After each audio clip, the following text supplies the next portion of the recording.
Hi, my name is Elowen, 8 months pregnant, and they threw me out. Into a snowstorm, no shoes, no warning. Just a suitcase on the porch. My sister? She planned it. My husband? He helped. His parents? They smiled while I begged. They told people I was unstable, that I couldn't be trusted with my own child. But what they didn't know was that my grandfather left me $5.5 billion.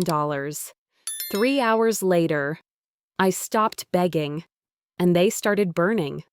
Before we dive in, tell me, where are you listening from? And have you ever trusted the wrong people? Now, let me show you what happened from the beginning. Morning frost coated the lawns along my street, thin enough to crackle under each step as I made my way toward the car. I moved slower these days. 8 months pregnant will do that to you. Still, I tried to keep my breathing steady and my mind calm. We were expected at Merrick's parents' house for brunch, and the last thing I wanted was to start the day uneasy. I wrapped the teal scarf my grandfather once gave me around my neck. The fabric was soft and familiar, a small reminder that there were people in this world who had loved me without conditions. The drive across Boulder didn't take long, though every bump in the road nudged my belly and sent a ripple of discomfort through me. The neighborhood around the Sloan house always looked polished, every yard trimmed with precise lines, the kind of order that made you straighten your posture before knocking on the door. When we stepped inside, warmth hit my face, but it didn't match the feeling in the room. Iris greeted me with a practiced smile, one she didn't bother to hold for more than a second. Calder nodded stiffly. Merrick slipped past them, distracted, as if he hadn't noticed I struggled to unbutton my coat. A few minutes later, Thalia arrived. She always entered a room the way a spotlight snaps on, absolutely sure everyone should look her way. Her hair was perfectly styled, and she wore that confident grin that made people think she knew more than anyone else. I watched Merrick straighten when she walked in, a small shift, but enough to sting. We all settled at the table, plates being passed, chairs scraping lightly. I focused on breathing evenly, keeping myself steady. Then Thalia leaned back casually, tapping her fork against her plate. "You know," she said, glancing at Merrick's parents, "it reminds me of when Elowen completely spaced that prenatal appointment last spring." I froze. That wasn't true. I had mixed up the time by 15 minutes, once, and I'd apologized. But she spun the story as if I'd forgotten the entire day, adding a dramatic flourish that made Iris lift her eyebrows in concern. A polite laugh passed around the table. Even Calder chuckled, shaking his head like I was a sweet but unreliable child. My cheeks warmed, and I swallowed my instinct to defend myself. This wasn't new. Thalia enjoyed bending small truths until they snapped. And I had learned to pick my battles. Still, embarrassment settled deep in my chest, spreading like a bruise. Merrick placed his fork down and said, "You really should keep better track of things, Elowen." His tone wasn't harsh, but it carried an edge, one I'd heard more often lately. Iris chimed in with a comment about how organized Thalia had always been. The table shifted around me, a circle closing in just a little more, and I felt myself outside its border. I tried to remind myself to stay calm. People say pregnancy heightens emotions, and maybe that was true, but something about the way they spoke made me feel small, diminished. I let out a slow breath and looked at my hands resting on the table, fingers curled slightly, as if bracing for the next blow. After a sip of water, I gently corrected the story. I kept my voice even, soft, not wanting conflict. It was just a time mix-up, not the whole appointment. Before I could finish, Merrick cut in. "Honey, she's just trying to help. Don't make it a big deal." He gave Thalia a reassuring look, as if she were the one who needed support. She smiled at him, self-satisfied, almost sweet. then returned to her omelet like nothing had happened. A quiet ache unfolded in me. It wasn't loud or dramatic. It was the kind of ache that sinks, heavy and familiar, like it has visited before. I tried to talk myself out of it. Maybe Merrick was stressed. Maybe everyone misunderstood the tone. Maybe I shouldn't be so sensitive. The baby shifted inside me, and I placed a hand on my stomach, trying to anchor myself. A memory surfaced, my grandfather writing in my birthday card years ago. One day you'll learn your quietness is strength. At the time, I had thought he meant patience. Now, I wasn't so sure. Brunch drifted on with small talk and clinking silverware. When plates were cleared, Thalia walked behind me, resting her hand lightly on my shoulder. Her voice dropped just enough for only me to hear. "You really should take better care of what you have," she whispered, "before someone else has to do it for you." My breath caught. Her hand lingered a second too long before she slipped away, humming as she moved toward the doorway. As we prepared to leave, the unease sat lingering, sharp and deliberate, like she wanted her words to follow me home. By the time we reached home, Merrick had already slipped into the garage before I'd unbuckled my seatbelt. He didn't wait. I sat there for a minute, hand resting on my belly, watching my breath fog up the windshield. Something inside me shifted, just slightly, like a curtain blowing inward, even though all the windows were closed. The house was still. The kind of stillness that amplifies everything, the creak of floorboards, the hum of the refrigerator, the whisper of your own doubts. I made my way to the bedroom and lowered myself onto the edge of the bed, easing my boots off one at a time. The teal scarf was still around my neck. I didn't even realize I hadn't taken it off. Morning came, gray and bitter. I woke to find Merrick gone. No note, no text, just the hollow imprint of his side of the bed. I sat up slowly, one hand bracing against the mattress, the other cradling my abdomen. The baby shifted, a slow, steady push against my ribs. I pressed gently, offering comfort where I could, to both of us. There was a heaviness in my chest I couldn't name. Not quite sadness, not quite fear. Just wait. I reached for my phone out of habit, thumbing through notifications. That's when I noticed it. The Sloan family planning thread, the one used for birthdays, holidays, anything involving togetherness, was gone from my messages. I scrolled back, searching for something I might have missed. Maybe I'd accidentally deleted it, but no, it was just gone. I hesitated before texting Merrick. My fingers hovered over the screen longer than they should have. Finally, I typed, "Hey, did the family thread get moved or something? I can't find it." A few minutes passed before he responded. "It wasn't intentional. Don't worry about it."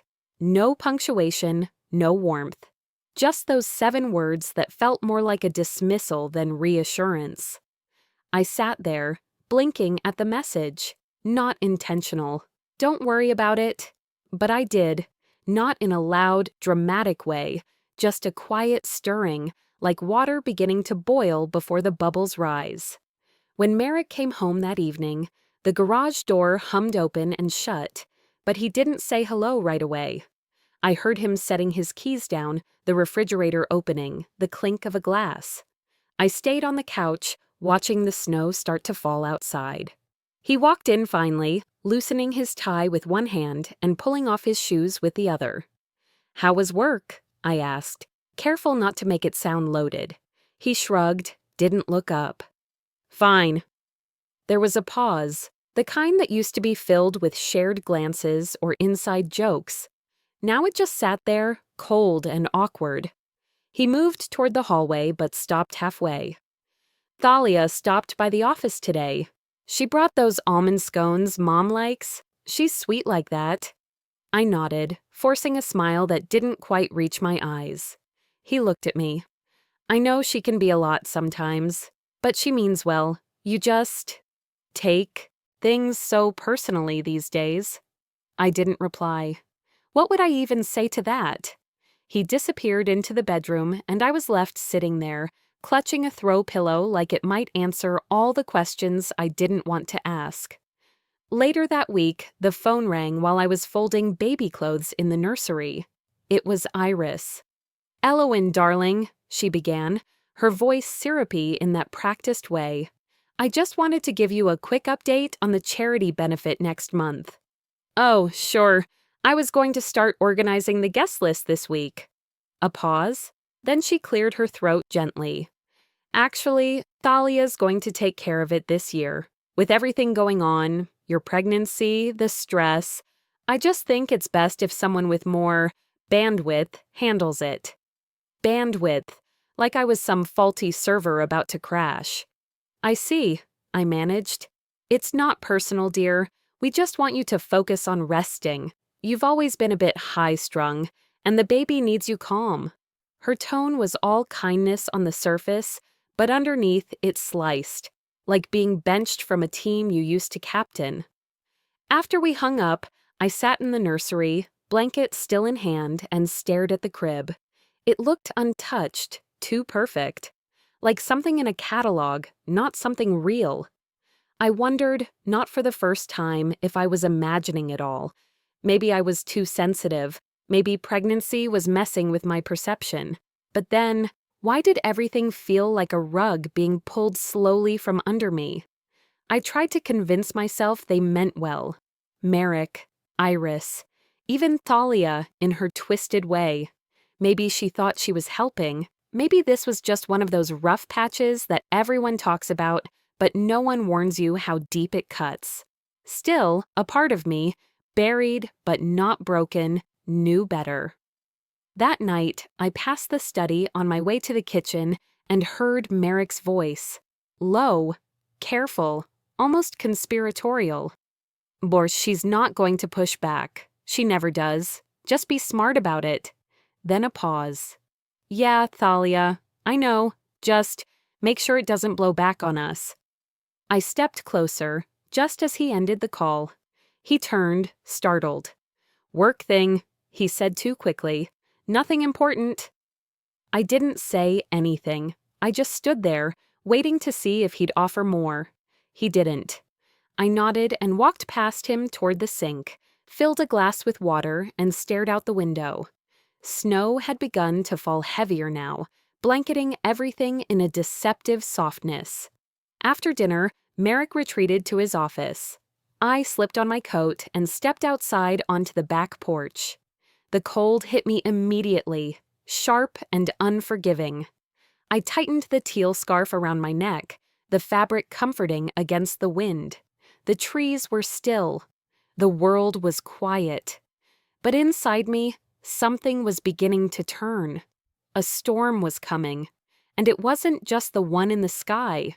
I stayed awake longer than I should have, listening to the wind scrape its icy fingers across our windows. The silence between those gusts was louder somehow. And even though I was bone-tired, I couldn't make peace with the quiet. There was too much of it lately, and it wasn't the kind that comforted. It was the kind that made you wonder if your name was still being said behind closed doors.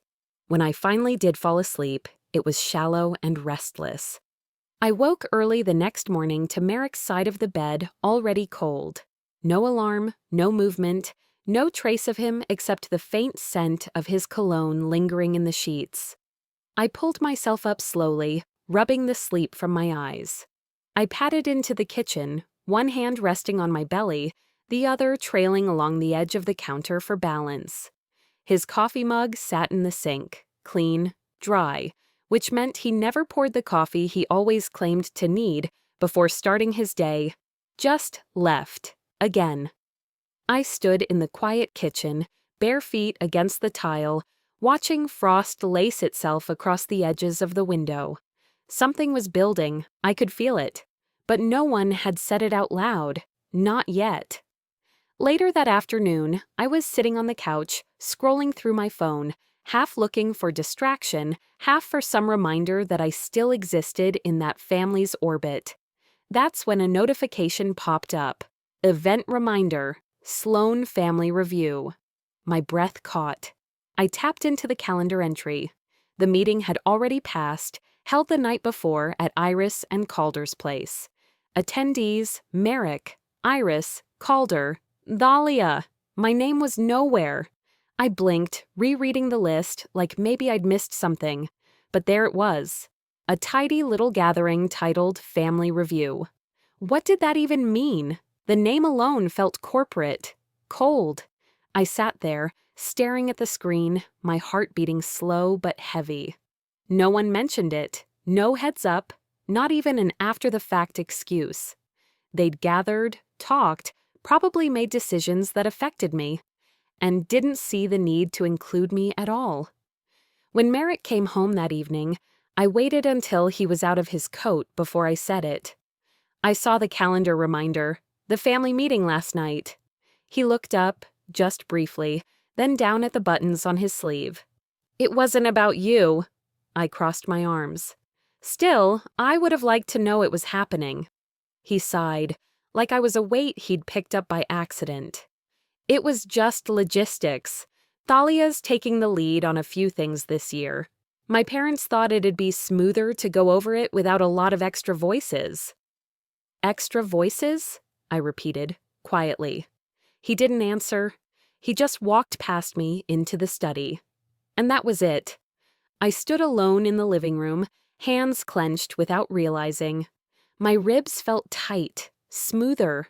Extra voices. He wasn't even pretending anymore. The next morning, I was folding laundry when the house phone rang. I picked up, balancing the phone between shoulder and cheek. "Allowin', dear," Iris chirped. "Just touching base about the dinner this weekend." I responded politely, waiting for the knife I knew was coming. "Everything's just about set. We've arranged for you to sit near the kitchen doorway, closest to the hall. That way, if you're feeling overwhelmed, you can step out easily." There it was.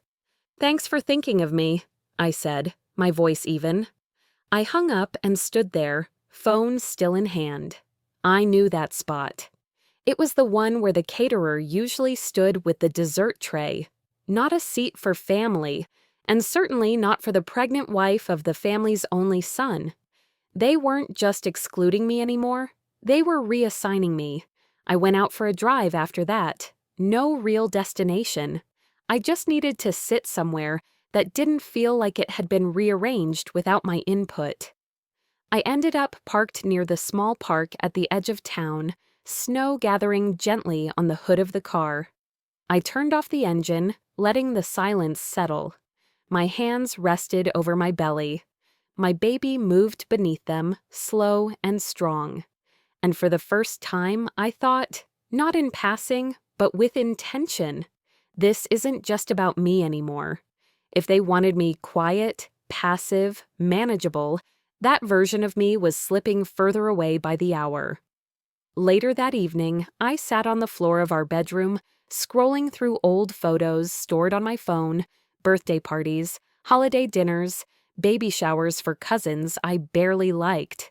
And in nearly every photo, there she was, Thalia, centered, smiling, poised. Merrick often beside her. And me? I was near the edge of the frame, reaching for a tray, holding someone's coat, laughing at someone else's joke, not part of the punchline. It hadn't started this year. It had been happening for years. I just didn't want to see it. The slow erasure of my presence, the quiet reshaping of who belonged where. And I let it happen. Even now, sitting there, I wanted to believe maybe it was all coincidence. But the truth was beginning to uncoil inside me, slow, certain, and impossible to ignore. The next day, just before sunset, I stood in the nursery folding the teal scarf my grandfather gave me, laying it across my belly like a promise. My voice barely above a whisper, I said, "If they're rewriting the story of my place in this family, I need to know why." My baby kicked, just once, but firm, as if answering. That night, I felt something shift inside me. Not fear, but the beginning of a question I had never dared ask. It sat in my chest like a cold coin, heavy and unspendable, and it didn't leave when I got into bed or when I pulled the covers over my growing belly. Merrick came in late, didn't say much, didn't ask if I was okay, just mumbled something about work and turned to face the wall. By morning, the question hadn't faded. If anything, it had rooted itself deeper. I woke with a restlessness that made the air feel too still, like something was off-kilter in the house. The snow had thickened overnight, blanketing the windowsills and muting the world outside. Merrick was at the kitchen counter, phone in hand, coffee steaming beside him, but untouched. He glanced at me only once as I came in, offered a flat "morning," then went right back to whatever was on his screen. When his phone buzzed, he stood and walked into the hallway to take the call, barely shutting the door behind him. I caught a few words. "Later, I'll handle it," and "she doesn't know." That last one, that's the one that stayed. Around noon, Iris called. She sounded cheerful, too cheerful. "Elowen, dear," she began, "would you mind dropping off the tax forms Calder left behind? He needs them this afternoon." I asked Merrick if he could go with me. He didn't even look up. "I've got a meeting in 10, he said, motioning vaguely toward his laptop. So I bundled up, made sure my coat still zipped over my belly, and drove through the slow-moving snow to their house. The driveway hadn't been shoveled, but 2 sets of fresh tire tracks wound up toward the garage. As I stepped out of the car, I heard voices through the front window, low, murmuring, and just distinct enough to catch fragments if I stood still. I hesitated near the porch. "She's too emotional right now," Iris was saying. "He needs time, Thalia." Then Thalia's voice, "We just have to prepare him. He can't keep pretending everything's fine." My heart climbed into my throat. Prepare him? My name hadn't been said, but I didn't need to hear it. I was the only she in that house they spoke about like a burden wrapped in lace. I knocked gently. The voices stopped. A moment later, Thalia opened the door with a smile that didn't touch her eyes. "Hey, look at you out in this weather," she said, wrapping her arms around me like she hadn't just been plotting something behind a closed door. Iris greeted me from the hallway, hands folded, voice light. "Thanks for bringing those forms. I swear Calder would lose his head if it weren't attached."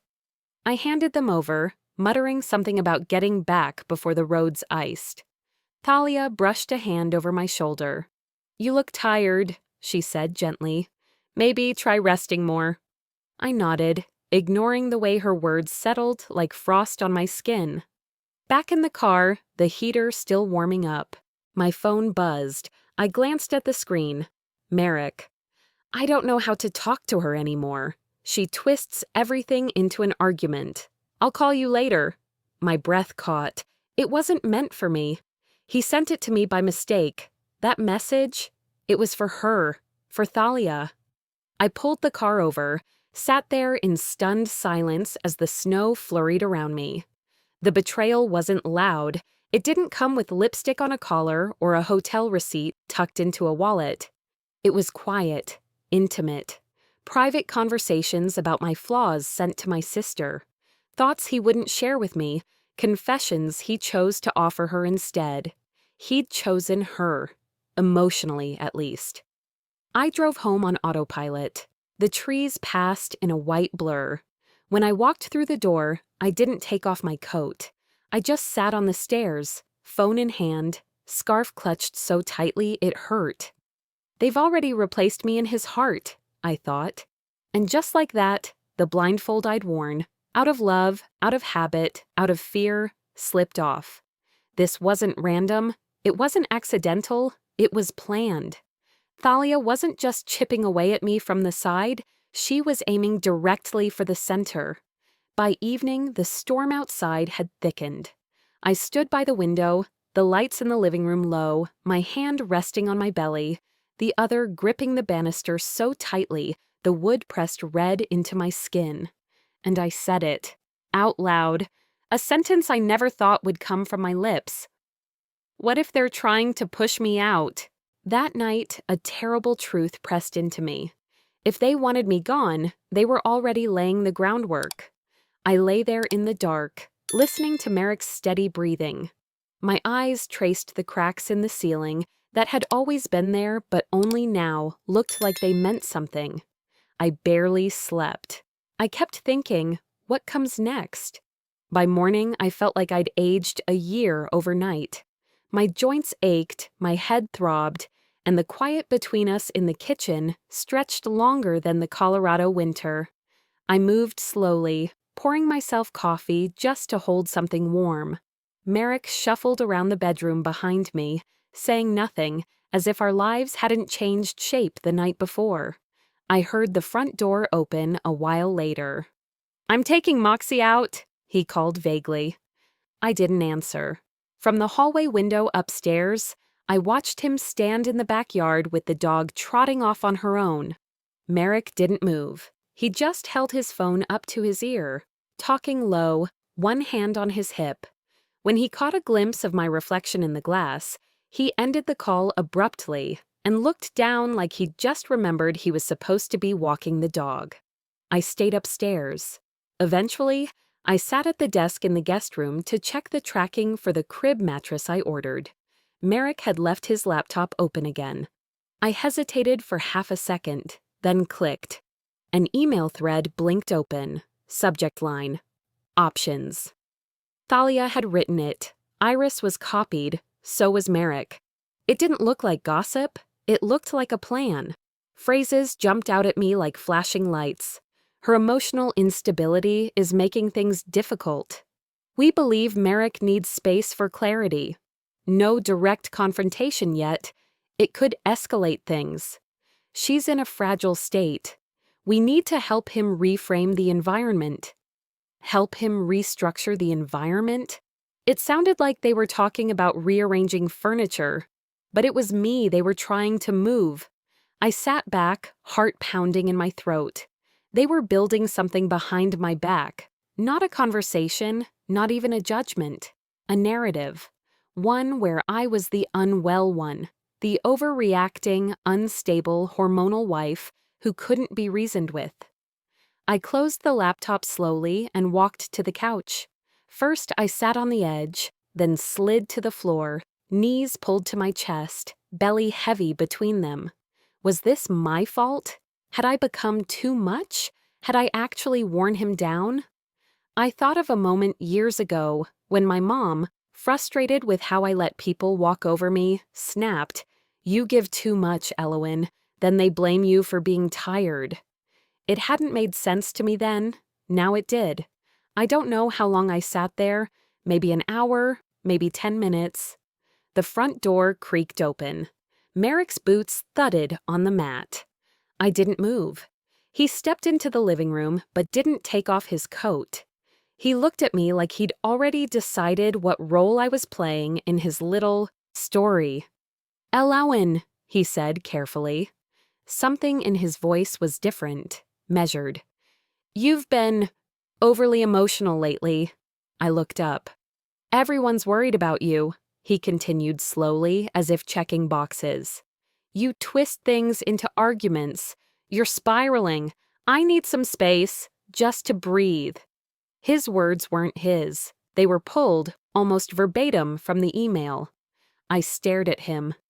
"You rehearsed that?" I said softly. He blinked. "I saw the emails." His face tightened. Then came the shift. Not to shame, not even to fear, but to defense. "You weren't supposed to see that," he said, voice rising. "It was for your protection." Those words sliced through me. He actually believed it. Believed that keeping me in the dark, letting my sister speak for me, deciding what I should feel, was a form of protection. I pressed my hand against my belly. My child stirred. This wasn't about me anymore. I stood up slowly. I didn't argue. I didn't scream. I just looked at him like I was trying to memorize something. Merrick stepped back a little, unsure of what to do with my silence. That evening, we moved around each other like ghosts. He ate dinner in the den. I sat in the kitchen and picked at a piece of toast. Neither of us spoke. When it got late, he climbed into bed and fell asleep fast, like the man who just accused his wife of spiraling was entirely at peace. I lay next to him, eyes wide open, counting the seconds between each of his breaths, and the thought came again, louder this time. If they can convince him I'm unstable, what won't they do next? That question didn't leave me. It circled my head like a slow-moving storm, always just behind my eyes. I lay in bed staring at the ceiling, arms curled around my belly, heart thudding against my ribs like it was trying to warn me. Before the sun even rose, Merrick's phone buzzed on the nightstand. He snatched it up fast, slid out of bed like he didn't want to wake me, and stepped into the hallway. But I was already awake. I sat up slowly, listening to his voice. Quiet, clipped, then silence. I called out, "Who was that?" He hesitated. "I'll handle it." Not "it's nothing," not "don't worry," just "I'll handle it." Like I was the problem again. He dressed without turning on the light. No coffee, no brushing against me with a hand on my shoulder like he used to. I heard the front door close, and from the upstairs window, I watched him pull out of the driveway. But instead of heading toward downtown like he usually did for work, he turned right, toward his parents' place. Something tightened in my chest. I waited, hoping I was wrong. 10 minutes later, my phone vibrated on the kitchen counter. It was a message from Calder's number, clearly meant for Merrick. "Front door unlocked. Come in quietly. Mother is ready." Mother is ready? I didn't even know which part of that message hit me hardest. That there was a plan, or that they thought I didn't need to be part of it. This wasn't about helping me. This was about removing me. I sat at the kitchen table, cold seeping up through my socks. I stared at the floor, at the tiny flecks in the tile. And out of nowhere, a memory came back. One I hadn't thought about in years. 3 years ago. We were at Calder and Iris's for dinner. I was still new to the family, trying to be pleasant, trying too hard maybe. Thalia had made some dry remark about my bookish nesting habits, and everyone laughed. Then Iris said it, right as she passed me the bread. "We just want what's best for Merrick. Some women overwhelm good men without realizing it." I laughed. I told myself it wasn't about me. But it was. I sat frozen in that chair, one hand on my belly, the other still gripping my phone. Across the room, Merrick's iPad lit up. "Thalia." A message popped across the screen. "She's unstable, 8 months pregnant, and refusing support is dangerous for the baby. You need to step in before something happens." My breath caught. It was like someone had pulled the floor out from under me. Not just emotional now, not just too sensitive.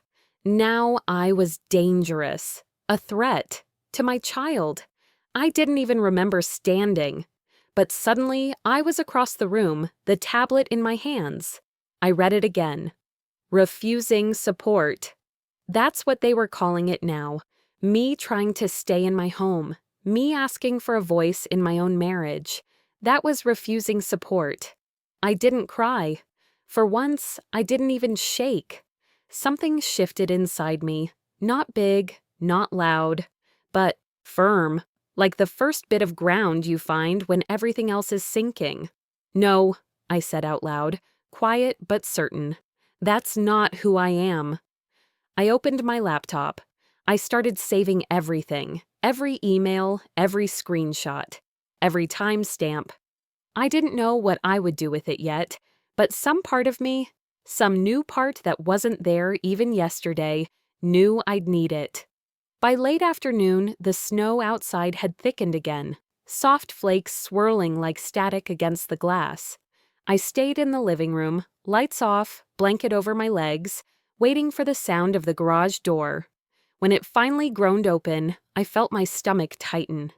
Merrick walked in slowly, brushing snow from his jacket. He stood in the entryway for a second, like he was rehearsing something. "I talked to my parents," he said, setting down his keys. I didn't answer. We've made some decisions, he continued, voice low, too low, like he was trying to sound calm for a courtroom. You and the baby, you're going to stay at my parents' for a while. I blinked. Why? I asked. His eyes flickered, like he wasn't expecting that question. It's safer this way. My mouth went dry.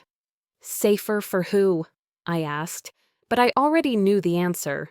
He didn't respond. Just stood there, like he was waiting for me to say thank you, as if this was a solution, as if it wasn't exile. He had no idea I'd seen the messages, that I'd read their plans in his sister's handwriting, that I already knew this wasn't his idea. He was just repeating it, a mouthpiece, a proxy. He turned and headed down the hall like the conversation was over. But it wasn't. As his footsteps faded, I held the tablet in my lap, screen still lit.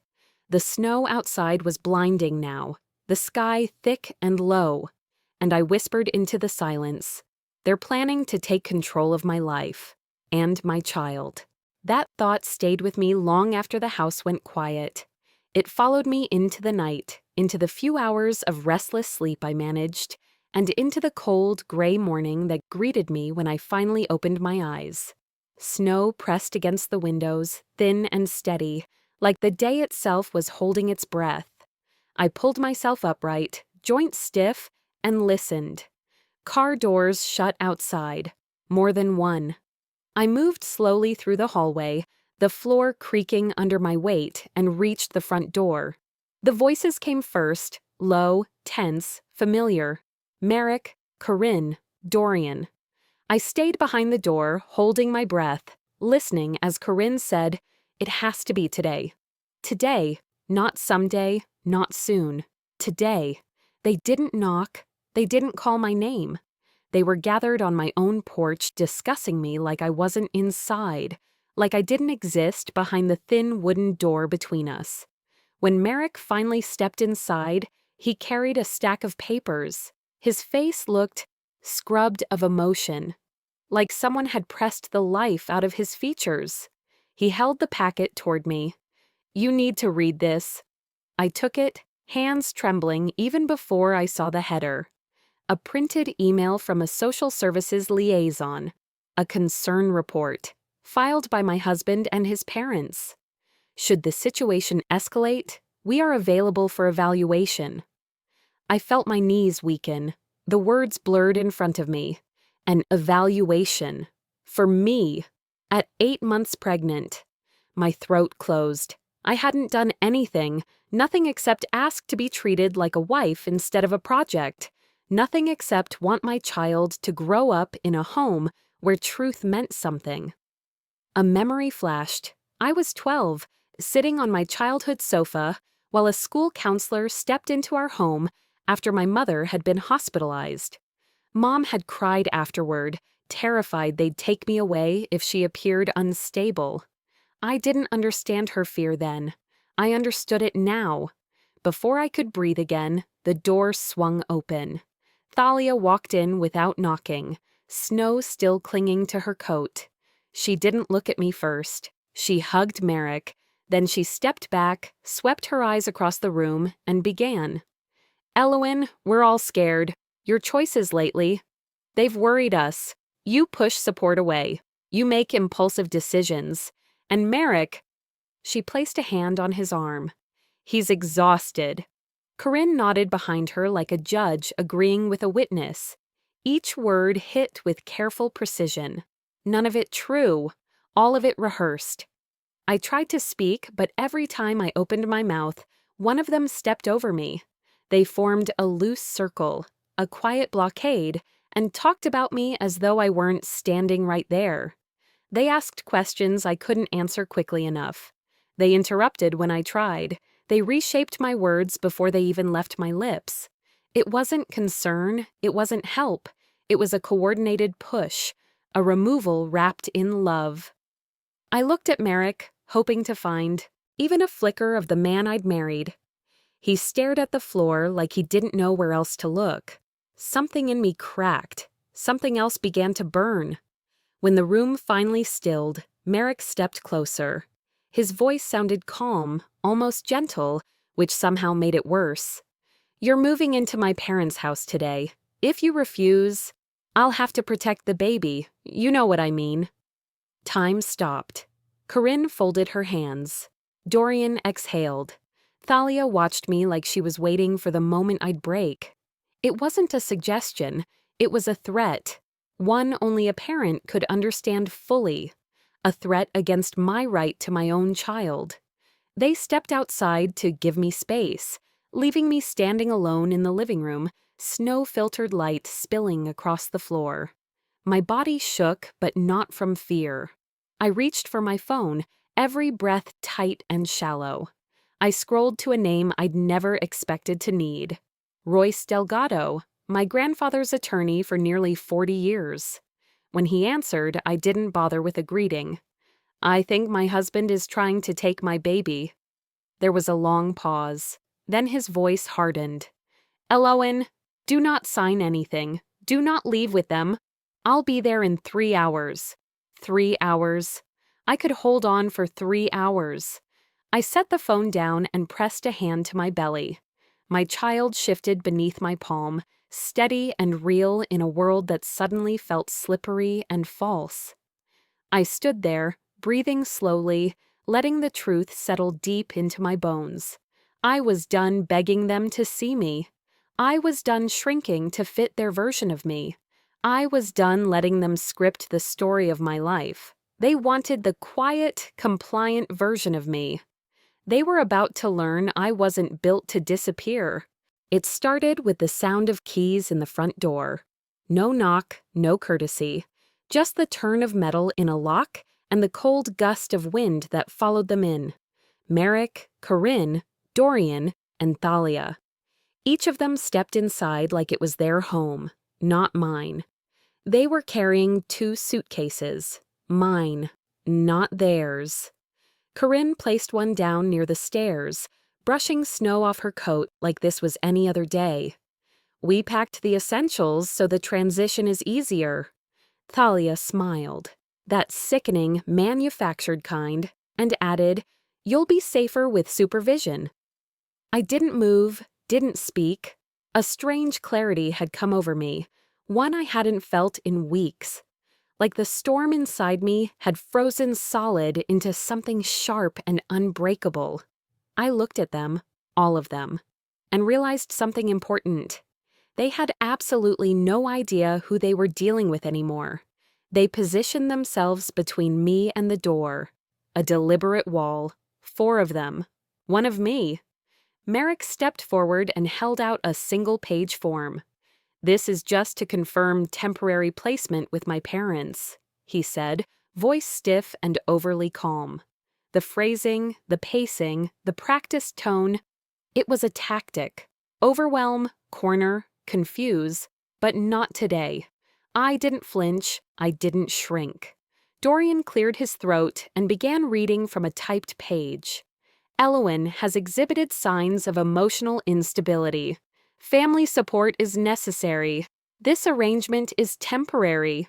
He glanced at Thalia mid-sentence, like a student checking in with the teacher. That's when it hit me. They were scared. Scared I'd say no. Scared I'd stand up. Because if I didn't cooperate, everything they'd built, the lies, the positioning, the power grab, it would collapse. I didn't raise my voice. I didn't cry. Instead, I walked to the dining table, set my phone down, opened the Notes app, and began reading. "January 4th, I said, my voice steady. "Email from Thalia to Merrick. She's spiraling. January 6th, message from Corinne to Merrick. Frame it as safety. January 8th. Thalia again. Push the incompetence angle." Silence fell like a curtain. I looked up slowly. Every message is backed up, time-stamped, stored. Merrick's face turned pale. Corinne's hand dropped from the suitcase handle. Dorian looked like he'd swallowed a nail. And Thalia, she cracked. "You were never supposed to get everything, Elowen," she snapped, stepping toward me. "You weren't supposed to outrank us." The room froze. No one moved. There it was, out loud, no hiding behind concern, no veil of care, just plain jealousy.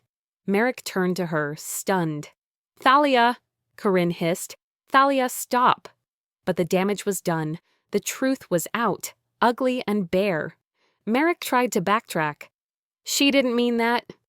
"Yes," I cut in. "She did, and you know it." Corinne stepped forward, desperate to regain control. "Regardless of her words, we still believe supervision is the best." I looked her dead in the eye, based on lies, coordinated lies. You could feel it, the whole room fracturing, the script slipping from their hands, and then 3 sharp knocks on the front door. Merrick hesitated. I didn't. I walked past all of them, opened the door, and there he stood, Royce Delgado. Tall, calm, every inch a man who'd seen too much to be rattled by people like them. He stepped inside with the kind of quiet confidence that made everyone else take a step back. He looked around the room, the luggage, the scattered papers, the frozen expressions. "I'm here on behalf of Elowyn Price," he said smoothly. "And I've heard enough." Corinne sucked in a breath. Dorian shifted like the floor had turned to ice beneath him. "Thalia!" Her expression changed. Real fear for the first time. Royce opened a slim leather folder. "We'll be discussing legal boundaries today, starting with coercion." They didn't speak, couldn't, because for the first time, they were the ones unsure of what would happen next. I stood behind Royce, one hand resting over my stomach, the other clutching the folder he handed me, its weight more than just paper. It was protection, it was proof, it was the beginning of taking my life back. And in that moment, something settled in me, a truth I hadn't fully claimed until now. They came here thinking they'd remove me from my home. What they didn't realize was, I'd brought someone who could remove them from my life entirely. Royce didn't raise his voice. He didn't need to. He just turned to face them all and asked, plain as day, "Which one of you drafted the narrative labeling her unstable?" Nobody answered. Not Merrick, not Corinne, not Dorian, and certainly not Thalia. He took out a small stack of papers from the folder he brought and laid them neatly on the coffee table.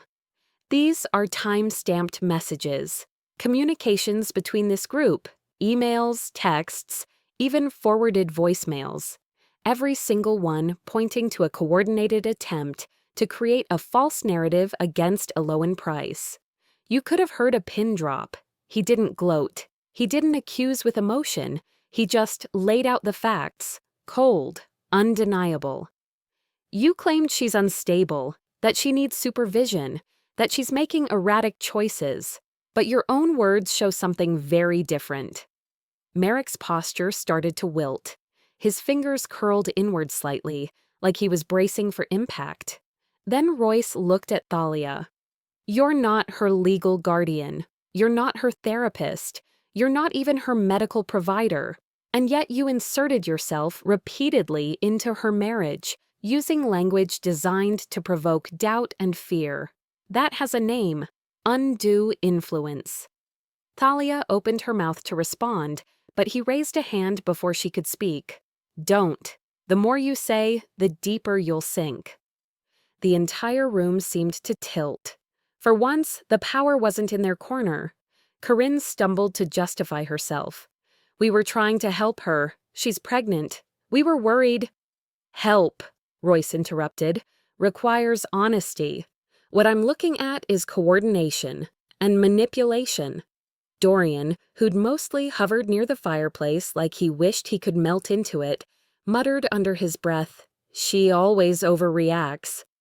Royce pulled another sheet from the folder and handed it to me. "This is a signed medical statement from Dr. Leora Singh. It confirms Elowyn's mental health is sound. She's physically healthy, though under emotional stress, caused largely by what's happened here." I read the page once, then twice. Not because I doubted it, but because it felt like something solid to hold on to. Thalia still wasn't done. "She's always been fragile," she said, voice low, but loud enough to carry across the room. I stepped forward before Royce could respond. My voice was quiet, but not weak. "No, I've been quiet. That's different." Every eye shifted to me. I carried this family's expectations. I swallowed my instincts. I let people rewrite me. I trusted Merrick. I trusted you, Thalia. And in the end, you all decided I was more useful broken than whole. I placed a hand gently over my belly. "You planned to remove me from my own child's life."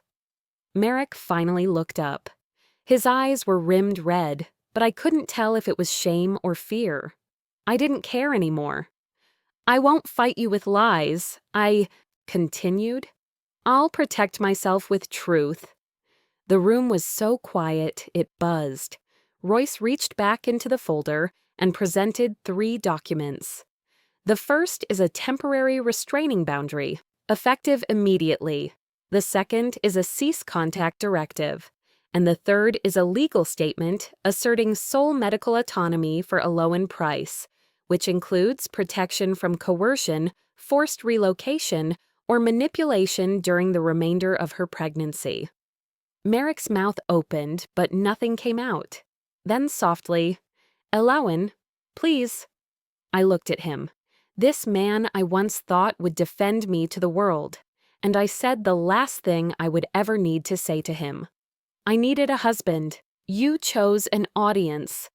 Thalia, finally broken open, reached for my hand. "Please, we can fix this. I thought—" I stepped back. "You thought I'd never push back. You were wrong." There were no more raised voices, no more declarations. Just the sound of a plan falling apart. Royce helped me gather my coat, scarf, a small overnight bag. The things that truly mattered were already in my hands. Truth, dignity, and the baby kicking steadily inside me. The wind was stronger now. It bit my cheeks and tugged at my sleeves, but it felt honest, clean. I paused at the door and looked back. Not for them, for myself. To see and accept who I had been when I first walked into that house, and who I was now walking away as a woman no longer willing to fit into the version of herself others wrote, a mother who would not be erased. As Royce guided me down the icy steps, I felt the baby move again, stronger this time, like even he knew something had changed. I whispered, "We're going to be okay. They can't hurt us anymore." Behind us, through the frosted glass, I could see them start to argue, not loudly, but with the kind of fractured tension that doesn't go away when the door closes. Their unity, gone. Their grip, broken. And for the first time in what felt like years, I could breathe.